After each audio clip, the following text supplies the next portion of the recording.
Well, it's fishy time, and today we're going to clean out the fish tank. I can say what an arse it is to keep fish, but I wouldn't keep them if I didn't like it. Now what I've got here is a fluval external filter. So just detach the hoses and you unclip the sides and give it a bit of a pull.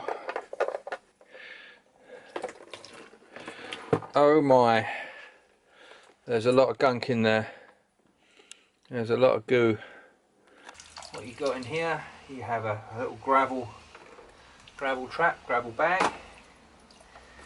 Have one of those, and they fit into a little cage basket. Then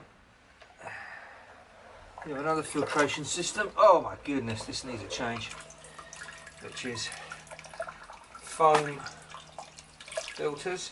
You can see they're absolutely overdue for a change. And this is a new idea I've been putting in. It's volcanic rocks, and I've also been adding extra oyster shells to harden the water up. But you've got a very nasty gunky water, which I try and save as much as possible to put onto the garden. Put it on the garden. Good. And as you can see, it's really brown, horrible, mucky stuff. As I mentioned before, I'm trying to build up pH levels within the tank, so I'm using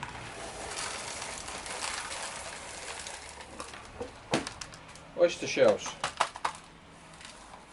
Big chunks at the bottom,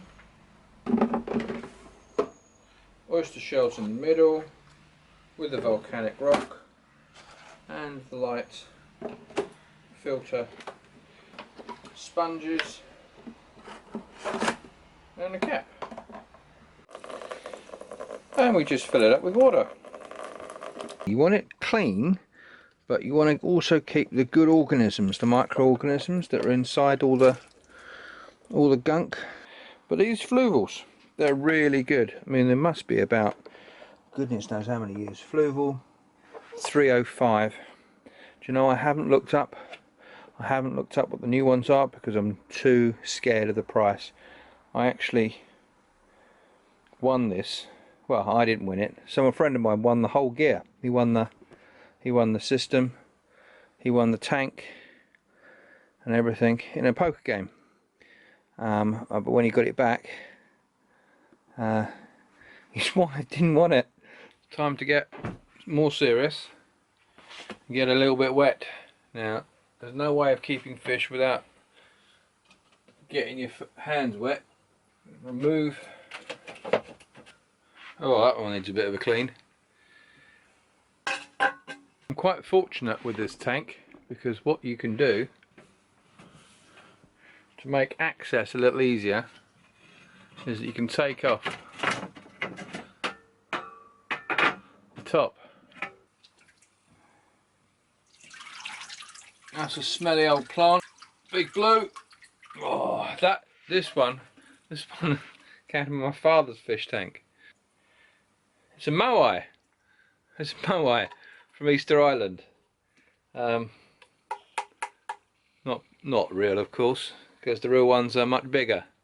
One technique I use is to get the net, and you can see all the muck at the bottom of the fish, bottom of the tank there. I'm just going to scoop this around. You just catch up as much of the fish poo. That's basically what it is. Of course, the fish are going to get a little bit distressed, but it's just character forming. Can you see the goo in there? Yep. and you repeat and repeat until the water is as clear as you can get it. Now, I've tried many things over the years, about with cleaning the glass from little magnetic scrapers to sponges, but the best thing is just a good old fashioned razor blade and getting your hands wet. But you know, I wonder what the fish are thinking. I mean, they put up with a big hand coming in every day to give them food. They must think it's the god of plenty, and then all of a sudden all their stuff, all their furniture, all the stuff inside their tank is taken away and moved around and changed, and they have to sit in a bit of a soup. They are quite clever, these fish, when they feed from the hand, and yeah, I think they're quite clever. The next stage is to do the aforementioned siphoning, submersing the whole pipe and then putting your finger over the end and then bringing it down, swimming around in the milky water. We'll be back to normal soon, don't worry. I like to keep the fish at around about 74 to 81 Fahrenheit for the temperature of the water, and of course you do need a very good heater, which I've got here, and it's always worth having a spare one, because they do occasionally go wrong and you really don't want your fish getting a chill. But keeping them at a pH around about 6 to 8 is good. That's a little feeding table for the pleckies I've got. They're all South American cichlid and South American fish, these fellas. I can't really put any more in while these are these size. They can live for 20 years, but if I put any other fish in at this stage, they'll just get eaten. Oh, it's a biggie. Whoop, blah, blah. Careful now. Careful, careful, careful. That would really make a dent. That would really make a dent if that fell in. Now we have them. We've got the tank all nicely cleaned. As you can see, it's looking sparkling lovely with all the bits and pieces back in. And what a happy lot of fish they are. Aren't you? Yes, you are. South American Cichlids, Linden and Mike. And they're about 2 years old now.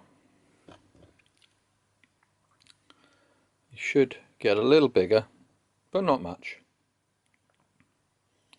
But there they are. What a lovely little fishes.